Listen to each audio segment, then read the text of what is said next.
Hello everyone, उम्मीद करते हैं आप सब बहुत अच्छे होंगे। जैसा कि आपको पता है केवीएस में पेडागोजी का पैटर्न बदल चुका है और बदले पैटर्न से क्वेश्चन किस प्रकार से पूछे जाएंगे आज के क्लास में आप बहुत ही बेहतरीन तरीके से वो समझने वाले हैं। तो चलिए बिना टाइम गवाए आज का क्लास हम शुरू करते हैं।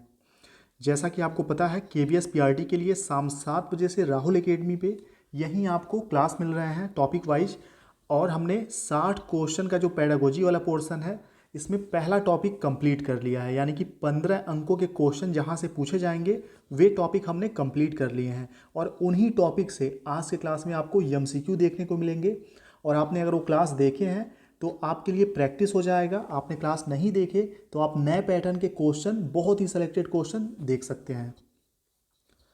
पहला प्रश्न आपके सामने है, निम्नलिखित में से कौन सी योजना कम से कम शिक्षार्थी केंद्रित हो सकती है। क्वेश्चन में है कि सबसे कम शिक्षार्थी केंद्रित चाइल्ड सेंटर्ड कौन सी योजना हो सकती है।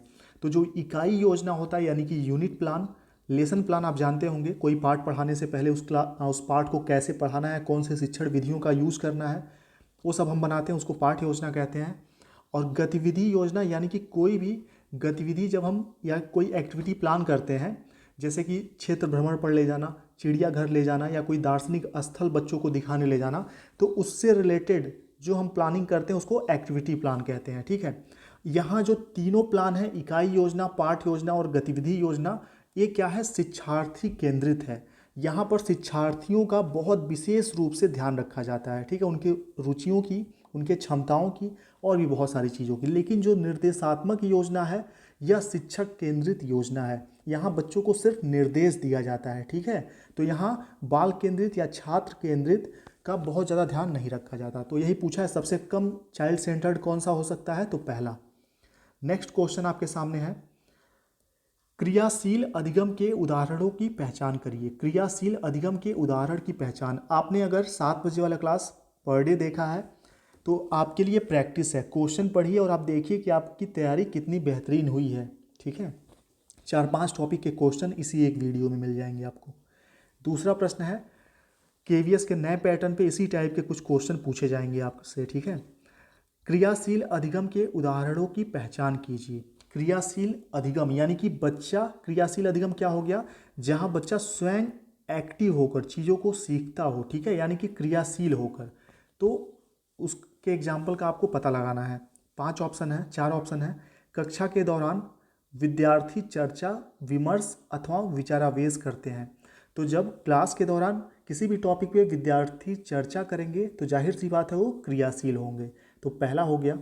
दूसरा पढ़ते हैं, विद्यार्थी समस्याओं व परियोजनाओं पर एक टीम के रूप में कार्य करते हैं। जब टीम वर्क करेंगे किसी भी समस्या के समाधान के लिए, वहाँ भी बच्चे एक्टिव रहेंगे। तो बी ऑप्शन भी सही हो जाएगा। सी ऑप्शन है, विद्यार्थी जांच आधारित अधिगम में संलग्न होंगे। तो जांच आधारित जो अधिगम होता है इसमें बहुत ज़्यादा एक्टिव नहीं होते बच्चे। ठीक है, इसको होल्ड करते हैं तीसरे ऑप्शन को। पहले में बच्चा एक्टिव रहेगा, दूसरे में एक्टिव रहेगा, तीसरे में नहीं रहेगा। चौथा ऑप्शन है, विद्यार्थी केस आधारित यानी कि केस स्टडी अध्ययन से प्रभावित होते हैं। केस स्टडी क्या होता है, किसी भी बच्चे का या किसी भी टॉपिक पे जब केस स्टडी किया जाता है तो उसमें बहुत गहन जांच पड़ताल की आवश्यकता होती है। और जब गहन जांच पड़ताल की आवश्यकता होगी तो बच्चा उसमें क्रियाशील होगा। ठीक है, तो क्रियाशील अधिगम का ए भी उदाहरण होगा। तो ए, बी और डी तीनों यहाँ हो जाएंगे सही, ए, बी और डी, यानी कि दूसरा ऑप्शन सही है, ए, बी और डी। चलिए नेक्स्ट क्वेश्चन पे चलते हैं। शिक्षार्थी केंद्रित दृष्टिकोण में शिक्षक निभाता है। शिक्षार्थी केंद्रित दृष्टिकोण में शिक्षक कैसी भूमिका निभाता है, सक्रिय या फिर निष्क्रिय या फिर स्वतंत्र या फिर प्रमुख भूमिका। आंसर आपने भी सोच लिया होगा। तो चाइल्ड सेंटर्ड एजुकेशन में शिक्षक जो है निष्क्रिय भूमिका निभाते हैं। निष्क्रिय भूमिका का मतलब हो गया कि शिक्षक को नई शिक्षा नीति में क्या माना गया है, सिर्फ सहयोगी माना गया है। ठीक है, बच्चों को आज़ादी के साथ सीखने के लिए छोड़ देना है और जब उन्हें सहयोग की आवश्यकता हो तब शिक्षक के रूप में आप उनका सहयोग करेंगे, बाकी समय आप निष्क्रिय रूप से रहेंगे। ठीक है, तो दूसरा सही हो जाएगा। चाइल्ड सेंटर्ड में शिक्षक निष्क्रिय होता है और छात्र क्या होता है, सक्रिय होता है। चौथा क्वेश्चन आपके सामने है, सीबीएसई ने व्यक्तिगत छात्रों के लिए गतिविधि के स्थान पर छात्रों के लिए समूह गतिविधियों का निर्धारण किया है। ऐसा करने के पीछे क्या विचार हो सकता है। यानी कि सीबीएसई ने व्यक्तिगत रूप से, ठीक है, यानी कि पर्सनल रूप से बच्चों को कोई चीज़ सीखने के बजाय गतिविधि में सीखने वाला सिलेबस का निर्माण किया है, पाठ्यक्रम का निर्माण किया है। इसके पीछे क्या विचार हो सकता है सीबीएसई का? पहला ऑप्शन है व्यक्तिगत प्रतिस्पर्धा के प्रति नकारात्मक भावनात्मक प्रतिक्रिया को दूर करने के लिए जो सीखने में सामान्य हो सकता है। यानी कि जब बच्चा व्यक्तिगत रूप से कोई चीज़ सीखता है तो उसमें प्रतिस्पर्धा की भाव आ जाती है, और प्रतिस्पर्धा क्या होती है? यह हमेशा नकारात्मक ही होती है। छोटे बच्चे, प्राथमिक स्तर की मैं बात कर रहा हूँ, प्राथमिक स्तर पे छोटे बच्चों में प्रतिस्पर्धा नकारात्मक होती है। यानी कि व्यक्तिगत रूप के बजाय जब वह समूह में सीखते हैं तो ज़्यादा बेहतर ढंग से सीख सकते हैं और पॉजिटिव ढंग से। तो यही आंसर यहाँ सही होगा, यही इसका रीजन है समूह गतिविधि बनाने का। दूसरा ऑप्शन क्या था? शिक्षकों के लिए अलग अलग छात्रों के बजाय समूहों का निरीक्षण करना आसान हो जाता है। तो जैसा कि आपको पता है, कोई भी ऑप्शन जहाँ पर शिक्षक को, विद्यालय को या फिर व्यवस्थापक को, स्कूल मैनेजमेंट को सुविधा प्रदान करने की बात की जाएगी, वह ऑप्शन चाइल्ड सेंटर्ड एजुकेशन में गलत माना जाएगा। तो इसमें शिक्षकों के हित की बात की जा रही है, कट गया। तीसरा ऑप्शन है स्कूल के पास उपलब्ध समय को, यानी कि इसमें विद्यालय की सुविधा की बात की जा रही है, भी कट गया। चौथा ऑप्शन है गतिविधि की ढांचागत लागत को कम करना। ठीक है, यानी कि स्कूल मैनेजमेंट के सुविधा की बात की जा रही है, कट गया। बचा क्या? यही। तो आंसर देने का ये भी तरीका हो सकता है कि अगर आपको क्वेश्चन का आंसर नहीं पता है तो नेगेटिव आंसर को आप कट कर दीजिए, लास्ट में जो बचेगा वही सही हो जाएगा। अगला क्वेश्चन आपके सामने है, सीबीएसई द्वारा निर्धारित समूह परियोजना गतिविधि किसका एक शक्तिशाली साधन है? जो सीबीएसई द्वारा निर्धारित किया गया है समूह परियोजना, आपको ध्यान रखना है एक चीज़ यहाँ पे, केवीएस में क्वेश्चन जरूर पूछा जाएगा आपसे, पहले भी पूछा गया है कि व्यक्तिगत रूप से बच्चों को सिखाना ज़्यादा बेहतर है कि समूह गतिविधि के माध्यम से। तो एनईपी में भी ये चीज़ बताया गया है, एनईपी 2020 में भी, और इसके पहले एनसीएफ 2005 में भी ये चीज़ बताया गया है कि समूह गतिविधि से बेहतर ढंग से बच्चे सीखते हैं प्राथमिक स्तर के। ठीक है, चलिए, प्राथमिक स्तर के या बाद में भी समूह गतिविधि जो है स्कूल के जो भी क्लास है सबके लिए इम्पोर्टेंट है। तो समूह परियोजना गतिविधि किसके रूप में किसका शक्तिशाली साधन है? पहला ऑप्शन है सामाजिक भागीदारी को सुविधाजनक बनाने का, शिक्षकों के बोझ को कम करने का, नियमित शिक्षण के कारण उत्पन्न तनाव को दूर करने का, या अनेकता में एकता की अवधारणा को बढ़ाने के लिए। तो यहाँ समूह गतिविधि किसका शक्तिशाली साधन है? सामाजिक भागीदारी को सुविधाजनक बनाने के लिए। चलिए, क्योंकि बच्चा सामाजिक प्राणी है, समाज में बहुत सारे उसके स्किल का डेवलपमेंट होता है। ठीक है, तो सामाजिक भागीदारी बनाना इम्पॉर्टेंट है। पहला ऑप्शन हो गया। नेक्स्ट देखते हैं, अगला प्रश्न आपके सामने है, जीव में विकास तथा वर्धन का पूरा होना परिपक्वता कहलाता है। यह परिभाषा किसने दिया था? फैक्ट बेस्ड क्वेश्चन है, एक आध क्वेश्चन इस टाइप के पूछे जा सकते हैं। तो क्वेश्चन नंबर 6वें का सही आंसर हो जाएगा हल। CH हल ने यह परिभाषा दिया है कि जीव में विकास का तथा वर्धन का पूरा होना ही परिपक्वता कहलाता है। अगला प्रश्न आपके सामने है, यदि कोई बच्चा किसी कलम को चुरा लेता है और बाद में सीढ़ी से गिरकर घायल हो जाता है तो वह सोचता है कि इसलिए ऐसा हुआ क्योंकि उसने चोरी की थी। यह बच्चा नैतिक विकास की किस अवस्था में है? तो देखिए, ये जो नैतिक विकास पे वैसे तो फेमस जो थ्योरी है वह कोहलबर्ग की है, लेकिन यह क्वेश्चन रिलेटेड है जीन पियाजे से। जीन पियाजे ने नैतिक विकास के बारे में जो चीज़ें बताई हैं उससे रिलेटेड है। तो सही आंसर हो जाएगा 7वें का दूसरा, स्वायत्त नैतिकता। यानी कि बच्चा जब खुद से किसी नैतिकता को सीखता है या समझता है तो उसको स्वायत्त नैतिकता एक तरह से कहा जाता है। तो बच्चे ने कुछ चुराया था, कलम चुराया था और सीढ़ी से वह गिर गया, तो उसने खुद से क्या सोचा? उससे किसी ने नहीं कहा, खुद से उसने सोचा कि मैं इसलिए गिरा हूँ सीढ़ी से क्योंकि मैंने चोरी की थी, चोरी करना गलत चीज़ है। तो ऐसी नैतिकता स्वायत्त नैतिकता कहलाती है। अगला देखते हैं, अनुभवात्मक अधिगम शैली सिद्धांत को किसके द्वारा प्रस्तुत किया गया था? तो अनुभवात्मक अधिगम शैली को किसके द्वारा? कोल्ब के द्वारा। ठीक है, कोल्ब के द्वारा प्रस्तुत किया गया था। फैक्ट बेस है, DSSB में पूछा भी जा चुका है यह क्वेश्चन, और DSSB के क्वेश्चन KVS के लिए इंपॉर्टेंट हो सकते हैं, ध्यान रखिएगा। अगला देखते हैं, 9वां क्वेश्चन, अधिगम के समस्या समाधान उपागम का अंतिम चरण कौन सा है? अधिगम का जो समस्या समाधान उपागम है उसका अंतिम चरण कौन सा हो सकता है? तो सही आंसर है निष्पादन का सत्यापन करना। यही अधिगम के समस्या समाधान उपागम का आखिरी चरण है। इसका सही क्रम भी आप याद कर सकते हैं, यहाँ दिया हुआ है। अधिगम के लिए समस्या समाधान उपागम आपके केबीएस के सिलेबस में भी है। तो समस्या की पहचान करना पहले नंबर पे आता है, दूसरा आंकड़ों का संचलन करना, तीसरा परिकल्पना का निर्माण, चौथा है प्रासंगिक समाधान का चयन करना, और पाँचवें नंबर पर आता है और आखिरी चरण है परिकल्पना का सत्यापन। चलिए नेक्स्ट क्वेश्चन आपके सामने है।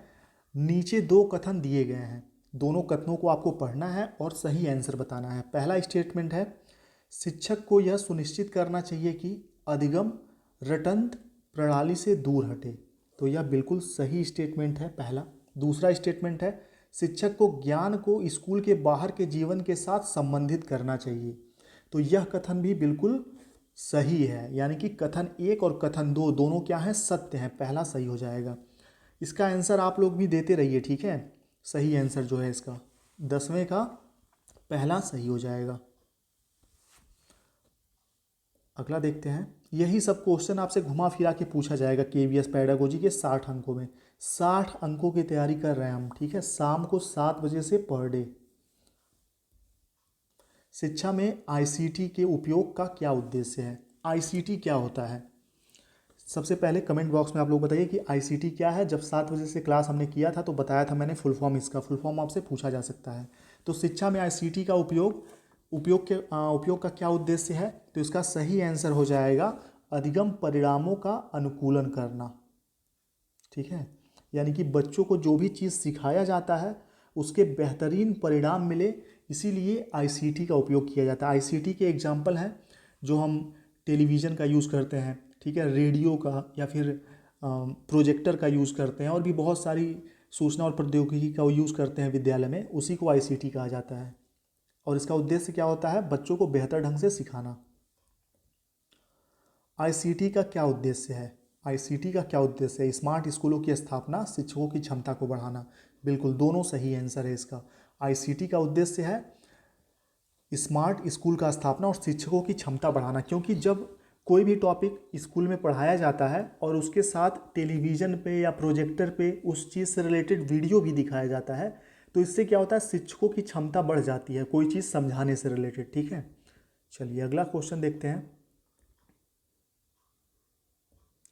अगला प्रश्न हमारे सामने है, आईसीटी के कारण, आईसीटी भी आपके सिलेबस में है, ये फालतू एक भी क्वेश्चन नहीं है। जो भी क्वेश्चन मैं आपको बता रहा हूँ ये सब आपके केवीएस के नए सिलेबस के अकॉर्डिंग सारे क्वेश्चन हैं। आईसीटी के कारण शिक्षा में परिवर्तन का सबसे अच्छा उदाहरण क्या है? आईसीटी के कारण शिक्षा में प्रतिमान परिवर्तन का सबसे अच्छा उदाहरण क्या है? प्राथमिक स्तर के लिए आभासी शिक्षण वातावरण प्रदान करना, शिक्षण की पारंपरिक विधियों का समान उपयोग करना, शिक्षक केंद्रित दृष्टिकोण से छात्र केंद्रित दृष्टिकोण में बदलाव, या कक्षा में प्रौद्योगिकी का निरंतर उपयोग। तो यहाँ सबसे सटीक एग्जाम्पल होगा आईसीटी का, शिक्षक केंद्रित दृष्टिकोण से छात्र केंद्रित दृष्टिकोण में बदलाव करना। चलिए अगला क्वेश्चन देखते हैं। बालकों में वृद्धि और विकास में क्या शामिल है? बालकों में वृद्धि और विकास में क्या चीज़ें शामिल हैं? मात्रात्मक परिवर्तन या गुणात्मक परिवर्तन? अब देखिए मात्रात्मक परिवर्तन क्या होता है वो जान लीजिए, जिसका हम वजन कर सकते हैं, मापन कर सकते हैं, ठीक है, वजन या मापन कर सकते हैं, उसको मात्रात्मक परिवर्तन बोलेंगे। गुणात्मक परिवर्तन क्या हो गए? जो बच्चे का संज्ञानात्मक विकास हुआ, बच्चे का नैतिक विकास हुआ, जिसको हम ऐसे माप तो नहीं सकते लेकिन वो विकास होता है, ठीक है, उससे बच्चे के गुण में विकास होता है, तो गुणात्मक परिवर्तन बोलते हैं उसको। मानसिक, संज्ञानात्मक, नैतिक, सामाजिक, ठीक है, संवेगात्मक, ऐसे जो भी विकास हैं गुणात्मक परिवर्तन में आ जाते हैं। तो बालक में वृद्धि और विकास में क्या शामिल है? मात्रात्मक और गुणात्मक दोनों शामिल हैं। चलिए तीसरा ऑप्शन सही हो जाएगा यहाँ पे। वीडियो अगर पसंद आ रहा हो तो अभी कम से कम लाइक कर दीजिए, क्योंकि आपके लाइक से ही हमें पता चलता है कि वीडियो आपके लिए यूजफुल है और इसी टाइप की और वीडियोज बनाने हैं। और वीडियो पसंद ना आए तो डिसलाइक भी कर दीजिए आप, और कमेंट बॉक्स में बताइए कि क्या कमी है ताकि उसको सुधार किया जा सके, ठीक है। बहुत ज़रूरी होता है आपका फीडबैक। अगला क्वेश्चन है 15, बाल विकास में वातावरण की भूमिका किसके द्वारा सबसे सही रूप में प्रतिबिंबित होती है? बाल विकास में वातावरण की भूमिका किसके द्वारा सबसे सही रूप में प्रतिबिंबित होती है? स्वभावगत प्रवृत्तियाँ, व्यक्तित्व की प्रवृत्ति, प्राथमिक प्रतिक्रिया के तरीके या आदत का निर्माण। तो तो आदत का जो निर्माण होता है उसमें वातावरण का बहुत ही महत्वपूर्ण भूमिका होता है, ध्यान रखिएगा। क्यों होता है? आपने देखा होगा कि बच्चों का जो आदत है उनके परिवेश से ही डेवलप होता है। अगर वो झोपड़ी झुग्गी में रहेंगे जहाँ लोग दारू पी के आते हैं, जुआ खेलते हैं और भी बहुत सारी बुरी चीज़ें करते हैं, तो वहाँ के बच्चों का आदत वैसा ही डेवलप हो जाएगा, ठीक है। और वही किसी आप इंग्लिश मीडियम विद्यालय में बच्चों को पढ़ाएंगे तो इंग्लिश वाला मतलब वो सॉरी किसी जैसे क्या बोलते हैं, गुरुकुल में पढ़ाएंगे तो गुरुकुल का उनमें आदत डेवलप हो जाएगा। किसी इंग्लिश मीडियम में पढ़ाएंगे तो वेस्टर्न कल्चर बच्चे सीखेंगे, ठीक है। तो ये सारी चीज़ें हैं, तो आदत का वातावरण से बहुत ज़्यादा गहरा संबंध होता है। चलिए अगला क्वेश्चन देखते हैं। पाठचर्या क्या है? पाठचर्या क्या है? What is curriculum? पाठचर्या और पाठ्योत्तर गतिविधियाँ, पाठ्यक्रम, उद्देश्य, विधि और मूल्यांकन, या विषय वस्तु, उद्देश्य, पाठ्यक्रम, कार्यक्रम, अनुभव, गतिविधियाँ, संबंध, कौशल और व्यवहार, या विद्यालय के विषय, अनुभव, गतिविधियाँ, पारस्परिक संबंध। तो आप यहाँ देख पा रहे होंगे कि जो तीसरा ऑप्शन है, तीसरे ऑप्शन में चौथा, दूसरा, पहला सारा ऑप्शन समाहित आपको नज़र आ रहा होगा। तो इस हिसाब से यही सही हो जाएगा और इफेक्ट बेस्ड क्वेश्चन है, इसका तीसरा ही सही है, ठीक है। पाठचर्या क्या है? विषय वस्तु है, उद्देश्य है, पाठ्यक्रम है, कार्यक्रम है, अनुभव है, गतिविधियां, संबंध, कौशल, व्यवहार, सब कुछ है। यही सेम क्वेश्चन घुमा फिरा के यूजीसी नेट में भी आया हुआ है, DSSB में आया है, ठीक है। ये चीज़ ध्यान रखिएगा, ये क्वेश्चन इंपॉर्टेंट है। अगला क्वेश्चन आपके सामने है, निम्नलिखित में से क्या पाठचर्या के विकास के लिए मार्गदर्शक सिद्धांत नहीं है? निम्नलिखित में से क्या पाठचर्या के विकास के लिए मार्गदर्शक सिद्धांत नहीं है? 17वें का सही आंसर हो जाएगा तीसरा, परीक्षा को आसान बनाना। अगला देखते हैं, और यहाँ ध्यान दीजिएगा NEP में इस पे फोकस किया गया है। जो अधिगम है विद्यालय ज्ञान को वाह जीवन से जोड़ना बहुत इंपॉर्टेंट है NEP के अनुसार, ठीक है। ये चीज़ याद रखिएगा। सुनिश्चित करना कि अधिगम रटंत प्रणाली से मुक्त हो, ये भी NEP के द्वारा बताया गया है। पाठचर्या को समृद्ध करना ताकि यह पाठ्य पुस्तकों तक सीमित न रहे, ये भी इम्पोर्टेंट है। लेकिन परीक्षा को आसान बनाना यह उद्देश्य बिल्कुल नहीं है, ठीक है, पाठचर्या के मार्गदर्शक सिद्धांतों में। अगला क्वेश्चन है, पाठचर्या विकास की क्या आवश्यकता है? पाठचर्या विकास की क्या आवश्यकता है? पुराने पाठचर्या को बदलना और उसमें नई प्रथाओं को लागू करना, या दूसरा है शिक्षा आयोग द्वारा दिए गए मानदंडों का पालन करना, या छात्रों की रोजगार योग्यता के लिए वैश्विक मानकों को पूरा करना, या बदलते समाज की आवश्यकताओं को जानना और सतत विकास के लिए शिक्षा प्रदान करना। तो यहाँ ध्यान दीजिएगा, पुराने पाठचर्या को बदलना और उनमें नई प्रथाओं को लागू करना यह उद्देश्य है, लेकिन यह उद्देश्य जो है यह संपूर्ण उद्देश्य नहीं है, इसलिए यह कट हो जाएगा। दूसरा है शिक्षा आयोगों द्वारा दिए गए मानदंड का पालन करना। सिर्फ मानदंड का पालन करना पाठचर्या विकास की आवश्यकता नहीं है। छात्रों को सिर्फ रोजगार प्रदान करने योग्य बनाना, ये भी इसका आवश्यकता नहीं है। इसका सही आंसर होगा बदलते समाज की आवश्यकताओं को जानना और सतत विकास के लिए शिक्षा प्रदान करना। तो जो चौथा ऑप्शन है उसमें पहला, दूसरा और तीसरा तीनों ऑप्शन समाहित हैं, ठीक है। ये चीज़ ध्यान रखिएगा। पेडागोजी में अक्सर होता है कि चारों ऑप्शन ठीक ठाक होते हैं, लेकिन एक ऑप्शन ऐसा होगा जिसमें बाकी के सारे ऑप्शन होंगे, वही सही हो जाता है। अगला है NEP, बुनियादी स्तर पर NEP नई शिक्षा नीति या इसका नेशनल एजुकेशन पॉलिसी, दोनों भी इसको बोलते हैं, ठीक है, राष्ट्रीय शिक्षा नीति। तो किस पर ध्यान केंद्रित करती है? साक्षरता पर, साक्षरता तथा अंक ज्ञान पर, प्राकृतिक विज्ञान पर, या सामाजिक अध्ययन के लिए शिक्षण पर? तो आप ध्यान रखिएगा NEP जो है बुनियादी स्तर पर, बुनियादी स्तर का मतलब हो गया प्राथमिक स्तर पे, ठीक है, प्राथमिक स्तर पर साक्षरता और अंक ज्ञान पर अपना ध्यान केंद्रित करती है। साक्षरता का मतलब हो गया कम से कम बच्चों को पढ़ना आ जाए, ठीक है, किताब पढ़ना, ठीक है। जिस क्लास के हैं, कक्षा 1 के हैं, तो कम से कम वो बिना मात्रा वाले शब्द पढ़ लेते हों। कक्षा 2 में हो तो मात्रा वाले मतलब 3 शब्द वाले, 3 अक्षर वाले शब्द पढ़ लेते हो। ऐसे ऐसे उसका मानक है, वो मैं डिटेल में आपको बता दूंगा। तो साक्षरता का मतलब है किताब पढ़ना आ जाए उनको, अक्षर पहचानना आ जाए कम से कम प्राथमिक स्तर पे, और अंक ज्ञान उनको हो जाए गणित से, यानी कि गणित और भाषा पर बल दिया गया है। ये चीज़ ध्यान रखिएगा आप। NEP 2020 में प्राथमिक स्तर पे गणित और भाषा पर बल दिया गया है। चलिए नेक्स्ट क्वेश्चन देखते हैं। राष्ट्रीय शिक्षा नीति 2020 प्रस्तावित करती है कि शिक्षा कैसी होनी चाहिए? वेधन अभ्यास पर आधारित, ड्रिल एंड प्रैक्टिस, या फिर अन्वेषण प्रेरित, खोज उन्मुखी, या पाठ्यपुस्तक और शिक्षक केंद्रित? शिक्षक केंद्रित तो कभी नहीं होना चाहिए, और अभ्यास आधारित भी सिर्फ नहीं होना चाहिए। परीक्षा के लिए सीखने की ओर उन्मुख, परीक्षा के लिए सीखना, ये भी गलत आंसर है। ये चीज़ ध्यान रखिएगा कि वर्तमान समय में परीक्षा की तैयारी कराना वाला ऑप्शन हमेशा गलत होगा, ठीक है। तो पहला कट गया, तीसरा कट गया, शिक्षक केंद्रित था इसमें, और चौथा कट गया, बचा दूसरा, यही सही हो जाएगा कि अन्वेषण प्रेषित और खोज उन्मुखी, यानी कि इंक्वायरी ड्रिवेन और डिस्कवरी ओरिएंटेड, ठीक है। चलिए 20 क्वेश्चन आपने किए, कितने क्वेश्चन आपके सही हुए ये भी आपको बताना, भी इसमें बहुत सारे क्वेश्चन हैं। नेक्स्ट क्वेश्चन है, राष्ट्रीय शिक्षा नीति एनईपी 2020 के अनुसार विद्यालयों में मूल्यांकन का अभिरूप कैसा होना चाहिए? योगात्मक, रचनात्मक, रचनात्मक योगात्मक, अधिगम, रट कर याद करने वाला, लचीला उपागम, कठोर मानकीकृत। तो कठोर शब्द नेगेटिव है, कट गया। रट कर याद रखना, ये भी नेगेटिव है, कट गया, ठीक है। अब कैसा हो जाना चाहिए?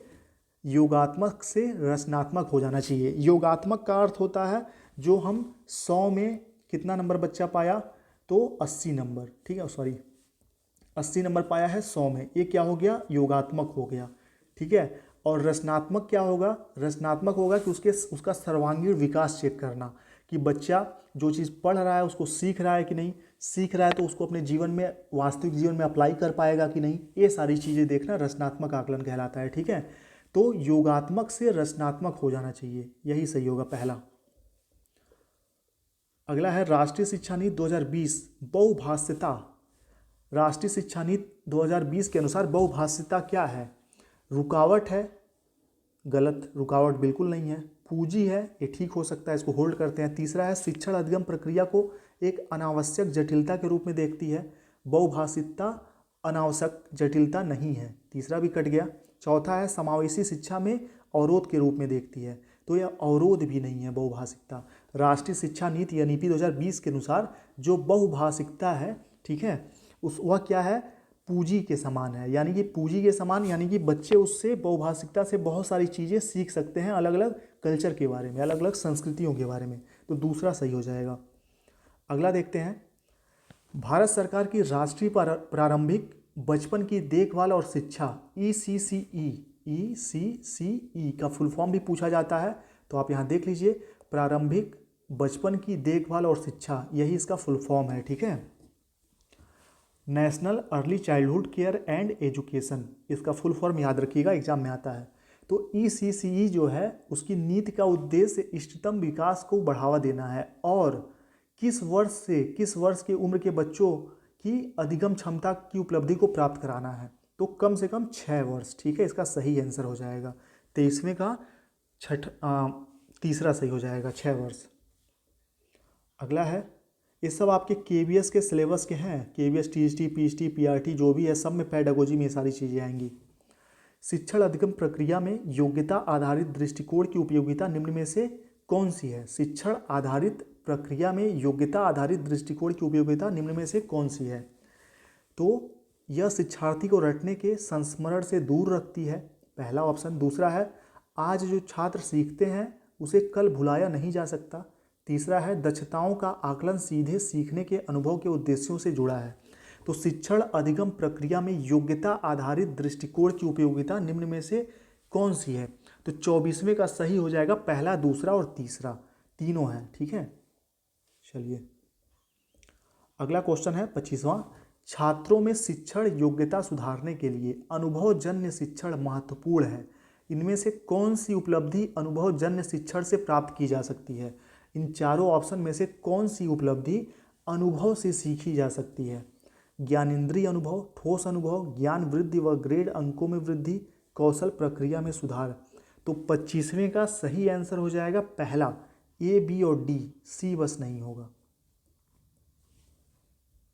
चलिए 25 क्वेश्चन हो गए, ये आपके बहुत सारे टॉपिक मिक्स थे। अब नेक्स्ट टॉपिक पे चलते हैं। एक चीज़ और आप ध्यान रखिएगा, ठीक है, एक क्वेश्चन करने से पहले, कि CTET में जो पेडागोजी के क्वेश्चन होते हैं उसी टाइप के क्वेश्चन केवीएस में एग्जैक्टली नहीं पूछे जाएंगे, ठीक है, उससे लेवल थोड़ा सा हाई होगा। तो आप अगर सिर्फ सी टेट के प्रीवियस ईयर के आधार पे केवीएस की तैयारी कर रहे हैं पेडागोजी की, तो आप गलत गलत दिशा में कर रहे हैं, ठीक है।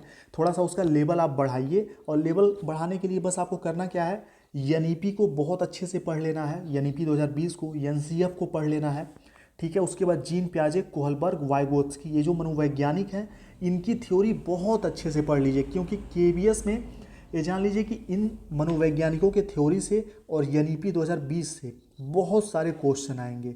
और कोई भी पेडागोजी का क्वेश्चन आप तब अच्छे से सॉल्व कर सकते हैं जब नई शिक्षा नीति में क्या चीज़ बताया गया है वो आपको पता हो, ठीक है। चलिए, क्योंकि आप एनसीएफ के अनुसार अगर आंसर देंगे तो एनईपी के अनुसार वह गलत हो जाएगा, और एनईपी के अनुसार ही जो आंसर सही होगा वही सही माना जाएगा।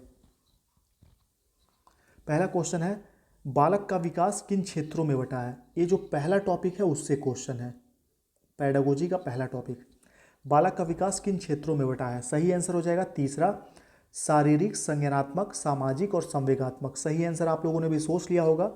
जो लोग पहले देख चुके हैं क्लास 7 बजे वाला, उनके लिए प्रैक्टिस के लिए क्वेश्चन है। दूसरा है, कृष्णन एक बच्चा है, निर्विवाद रूप से अपने माता पिता की आज्ञा का पालन करता है क्योंकि वह सजा से बचना चाहता है। कोहलबर्ग के अनुसार वह नैतिक विकास के किस चरण में फिट बैठता है। तो कोहलबर्ग के अनुसार नैतिक विकास की कुल 3 अवस्थाएं हैं, जैसा कि आपको पता है। पहला पूर्व पारंपरिक, दूसरा है पारंपरिक, और तीसरा है उत्तर पारंपरिक। पारंपरिक अवस्था में बच्चा किसी काम को, किसी नैतिक व्यवहार को सिर्फ इसलिए करता है क्योंकि उसके मम्मी पापा ने उसको वो काम करने के लिए कहा है, नहीं तो उसको दंडित करेंगे, या फिर किसी पुरस्कार या लालच बस वह काम करता है। यानी कि दंड और पुरस्कार से प्रभावित होकर काम करता है पहली अवस्था में बच्चा, पूर्व परंपरागत में। तो इसका सही आंसर पूर्व परंपरागत ही हो जाएगा, क्योंकि बच्चा सजा से बचना चाहता है, यानी कि दंड से बचना चाहता है, इसलिए वह काम करता है, तो पूर्व परंपरागत होगा। अगर वही बच्चा परंपराओं को सिर्फ इसलिए फॉलो कर रहा है क्योंकि उसके बड़ों ने उसको ऐसा करने के लिए कहा है, और ऐसा काम तुम करोगे तो तुमको समाज में लोग अच्छा लड़का या अच्छा लड़की बोलेंगे, तो जब अच्छा लड़का या अच्छा लड़की बनने के चक्कर में कोई काम करेगा तो दूसरे स्टेज में बच्चा होगा। और जब वह ना दंड से प्रभावित हो, ना अच्छा लड़की अच्छा लड़का बनने के से प्रभावित हो, ना या लालचबस कोई काम करे, वह अपने नियम स्वयं बनाए, तो वह तीसरे अवस्था में होगा, उत्तर पारंपरिक में। चलिए नेक्स्ट क्वेश्चन पे चलते हैं। अगला क्वेश्चन है, बच्चों व बचपन की संकल्पना सार्वभौमिक नहीं हो सकती। बच्चों और बचपन की संकल्पना सार्वभौमिक नहीं हो सकती है। बिल्कुल सही बात है, क्योंकि बचपन की जो संकल्पना है वह ख्याली दुनिया होती है, वह जीवन भर वह नहीं चल सकता। यानी कि बच्चे जो बचपन में जो चीज़ें सोचते हैं, समझते हैं, वह सोचना समझना जीवन भर के लिए सही नहीं हो सकता। दूसरा इसके पीछे तर्क है, बच्चों व बचपन की समझ में उनके सामाजिक सांस्कृतिक परिवेश की कोई भूमिका नहीं होती। यह गलत है, ठीक है। बच्चों के सोच में और उनके सोचने समझने में सांस्कृतिक परिवेश की भूमिका होती है। तीसरे का सही आंसर हो जाएगा, पहला तो सही है लेकिन दूसरा गलत है, तीसरे का ए।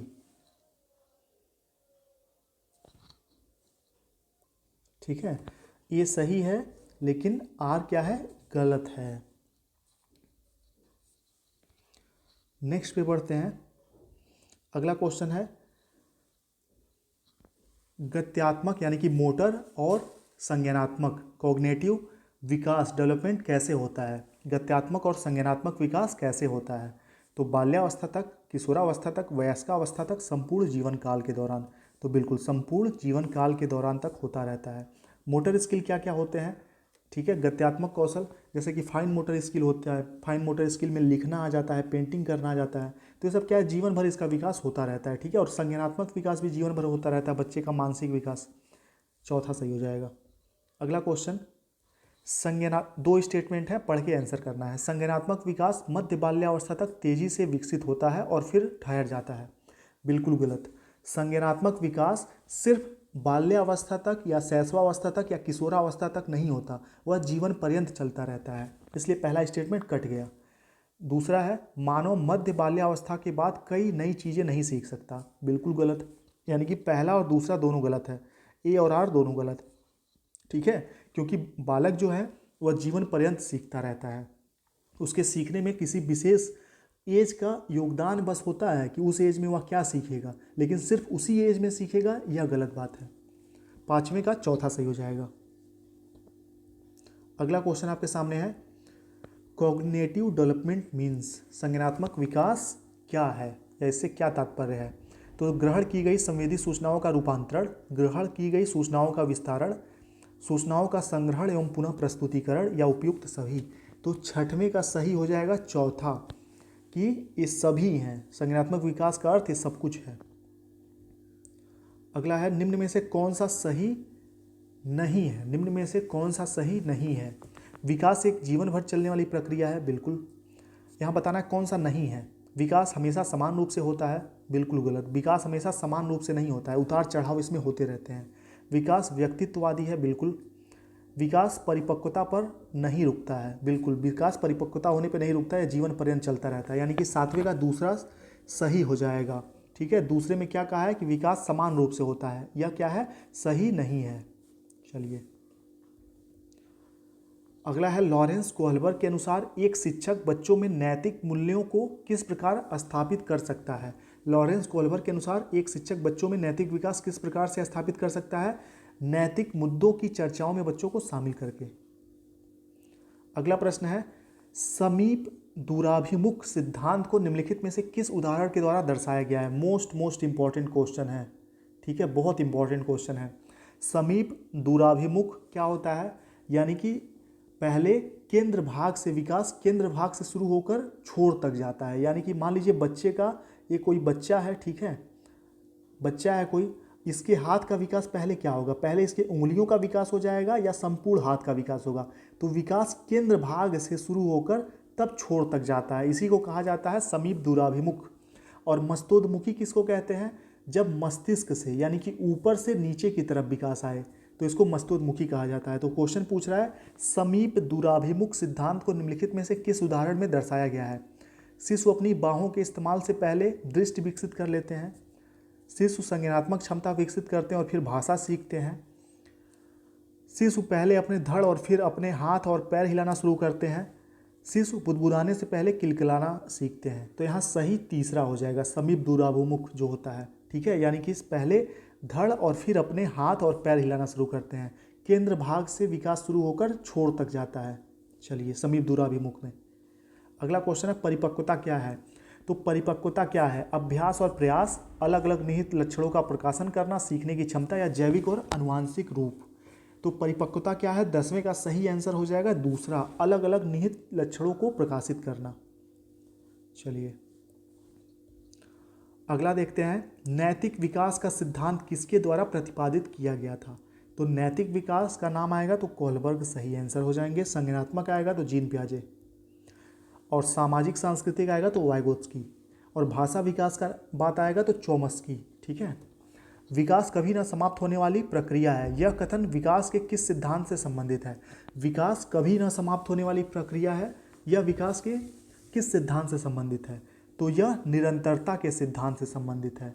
विकास निरंतर चलता रहता है, ठीक है, यह निरंतरता का सिद्धांत है, कभी ना समाप्त होने वाली प्रक्रिया है। तो 12वें का पहला। अगला देखते हैं, अगला प्रश्न है, निम्नलिखित में से कौन सा होता है जब परिपक्वता व अनुभव के कारण मनुष्य में क्रमिक और प्रगतिशील परिवर्तन होते हैं? जब परिपक्वता और अनुभव दोनों मिल जाते हैं तो क्या होता है? विकास होता है, डेवलपमेंट उसको कहते हैं। ठीक है, चलिए ध्यान रखिएगा, परिपक्वता और अनुभव दोनों के मिलने से ही विकास होता है। अगला देखते हैं, मात्रात्मक व्यक्तिगत क्षमता रूपी प्रक्रिया को क्या कहा जाता है? मात्रात्मक व्यक्तिगत क्षमता रूपी प्रक्रिया को क्या कहा जाता है? तो सही आंसर हो जाएगा मात्रात्मक रूप से, यानी कि जब उसको हम नाप तौल सकेंगे तो उसको कहेंगे मात्रात्मक, तो उसको वृद्धि बोलेंगे। ठीक है, और यही अगर गुणात्मक होता तो विकास हो जाता, गुणात्मक और मात्रात्मक दोनों होता तो विकास उसको कहते, लेकिन सिर्फ जब मात्रात्मक होगा तो उसको क्या कहेंगे? वृद्धि बोलेंगे। चलिए दूसरा सही हो जाएगा। अगला क्वेश्चन देखते हैं, शिक्षा का अधिकार अधिनियम 2009 का मुख्य उद्देश्य भारत में 6 से 14 वर्ष के प्रत्येक बच्चे को गुणवत्तापूर्ण शिक्षा प्रदान करना सुनिश्चित करना है। गुणवत्तापूर्ण शिक्षा का क्या अर्थ है? जो RTE एक्ट 2009 में 6 से 14 वर्ष के बच्चों को गुणवत्तापूर्ण शिक्षा प्रदान करने की बात की गई है, तो वहाँ गुणवत्ता से क्या मतलब है? महंगे TLM का उपयोग? बिल्कुल नहीं। रटना सीखना? बिल्कुल नहीं। कक्षा का वास्तविक वातावरण के बीच संबंध स्थापित करना, बिल्कुल सही। थोपा हुआ अनुशासन, ये भी नहीं, यानी कि तीसरा सही हो जाएगा। अगला है एनईपी 2020 में शामिल किया गया था, निम्नलिखित में से कौन सा सुधार एनईपी 2020 में शामिल किया गया था? समान और समावेशी शिक्षा, सभी स्तरों पर सार्वभौमिक पहुंच सुनिश्चित करना, नई पाठचर्या और शैक्षणिक संरचना, या उपयुक्त सभी। तो 16वें का सही आंसर हो जाएगा सभी। नई शिक्षा नीति में समान और समावेशी शिक्षा पर भी बल दिया गया है, सभी स्तरों पर सार्वभौमिक पहुंच सुनिश्चित करने पर बल दिया गया है, 5+3+3+4 पर भी मतलब ये परिवर्तन किए गए हैं शैक्षणिक ढांचे में, और यानी कि तीनों सही हैं सभी। अगला देखिए, एनईपी 2020 के अनुसार ECCE का पूरा रूप क्या है? अभी थोड़ी देर पहले ही मैंने आपको बताया था इसी वीडियो में। तो ECCE का पूर्ण रूप है कि प्राथमिक कक्षा में बाल्यावस्था की देखभाल, माफ़ करिएगा, बाल्यावस्था की देखभाल और शिक्षा, ठीक है। ECCE का पूरा रूप है early childhood care and education, यानी कि बाल्यावस्था की देखभाल करना और शिक्षा। चौथा 17वें का 4 ऑप्शन सही है। अगला देखिए, विकास का अपेक्षित परिणाम क्या है? विकास का अपेक्षित परिणाम क्या है? किसी की बुद्धि में वृद्धि, परिपक्वता और अनुभव। विकास, देखिए विकास की बात होगी तो परिपक्वता और अनुभव दोनों आ जाएंगे, यही सही हो जाएगा दूसरा, 18 का 2। अगला देखते हैं, सजा के डर से प्रीति अपने माता पिता और शिक्षकों की बात मानती है। कोलबर के अनुसार वह किस अवस्था में है? तो पूर्व पारंपरिक अवस्था में है, ठीक है। यानी कि इस अवस्था में बच्चों को परंपराओं से कोई मतलब नहीं होता, बस वो डर वश या लालच बस कोई काम करते हैं। 19वें का पहला। अगला क्वेश्चन, राष्ट्रीय शिक्षा नीति 2020 क्या प्रस्तावित करती है? राष्ट्रीय शिक्षा नीति 2020 क्या प्रस्तावित करती है? विद्यालय की पाठचर्या की विषय वस्तु में कटौती, विद्यालय की पाठचर्या के लचीलेपन में वृद्धि, रटंत अधिगम को महत्व देना, या विवेचनात्मक चिंतन को महत्व देना। तो 20वें का सही हो जाएगा पहला, दूसरा और चौथा। पहला कि विषय वस्तु में कटौती, दूसरा पाठचर्या में लचीलापन, और चौथा विवेचनात्मक चिंतन को महत्व। रटंत प्रणाली पर बिल्कुल बल नहीं दिया गया है, ध्यान दीजिएगा। अगला क्वेश्चन देखते हैं, विकास का अर्थ है, विकास का क्या अर्थ है? इसका सही हो जाएगा परिपक्वता और अनुभव के परिणाम स्वरूप परिवर्तनों की श्रृंखला, ठीक है। जब भी विकास का नाम आए तो आप समझ जाइएगा परिपक्वता और अनुभव, यानी कि मैच्योरिटी और एक्सपीरियंस दोनों इंपॉर्टेंट है इसके लिए। चलिए, और हाँ, आपको KBS PRT का कंप्लीट PDF नोट्स चाहिए तो आप इस नंबर पे मैसेज कर सकते हैं, और मैं गारंटी देता हूँ कि पेडागोजी का जो 60 अंक का पोर्शन है जो मैं आपको पेडागोजी के लिए सेंड करूँगा, इससे बाहर कुछ भी आपको नहीं पढ़ना। NIOS DLED NCERT IGNOU BEd सब कुछ इसमें समाहित है आपके सिलेबस के अकॉर्डिंग। बहुत ही परफेक्ट थ्योरी, MCQ सब कुछ है, हिंदी इंग्लिश दोनों में है, ठीक है। इसके अलावा आपको EVS Hindi English GK current affair सब कुछ मिल जाएगा इसी फीस में, 290 रुपये फीस में। इस नंबर पे मैसेज कर सकते हैं। चलिए अगला देखते हैं। अगला क्वेश्चन है, राष्ट्रीय शिक्षा नीति 2020 में से किसका समर्थन नहीं किया गया है? राष्ट्रीय शिक्षा नीति 2020 में से इन चारों में से किसका समर्थन नहीं किया गया है?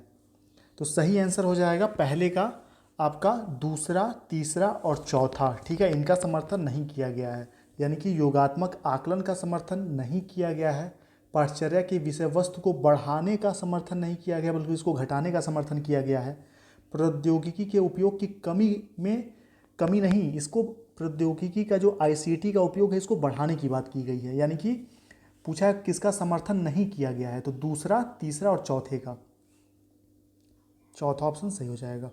संप्रत्यात्मक समझ पर जोर देने की बात की गई है, ठीक है। कॉन्सेप्चुअल अंडरस्टैंडिंग को बढ़ाने की बात की गई है। चलिए क्वेश्चन नंबर 2, बच्चों के विकास पर शैशवावस्था से किशोरावस्था तक ध्यान देना जरूरी है। 2 स्टेटमेंट है, दोनों स्टेटमेंट को देख के आपको आंसर करना है। बच्चों के विकास पर शैशवावस्था से किशोरावस्था तक ध्यान देना जरूरी है, बिल्कुल जरूरी है। इसके पीछे तर्क क्या है? यद्यपि जीवन के शुरुआती कुछ वर्ष विकास के लिए बहुत महत्वपूर्ण होते हैं, बिल्कुल सही है। मस्तिष्क नमनीयता के दृष्टिकोण से पूरी बाल्यावस्था और किशोरावस्था संवेदनशील अवधि है, बिल्कुल। तो तर्क दूसरा भी सही है, यानी कि पहला स्टेटमेंट सही है, कथन सही है, और इसका जो तर्क दिया गया है ये भी सही है। तो हो जाएगा इसका ए सही है और आर इसका सही व्याख्या करता है। चलिए कौन सा हो जाएगा? दूसरे का यहाँ पे पहला, ए और बी दोनों सही है, यानी कि पहला और दूसरा दोनों सही है, और आर सही व्याख्या करता है ए की। ये जो आर है ए की सही व्याख्या करता है। अब नेक्स्ट देखते हैं, राष्ट्रीय शिक्षा नीति एनईपी 2020 प्रस्तावित करती है कि प्राथमिक स्तर पर बच्चे बेहतर ढंग से तब सीखते हैं जब। बेहतर ढंग से बच्चे कब सीखेंगे एनईपी के अनुसार? एनईपी में क्या बताया गया है?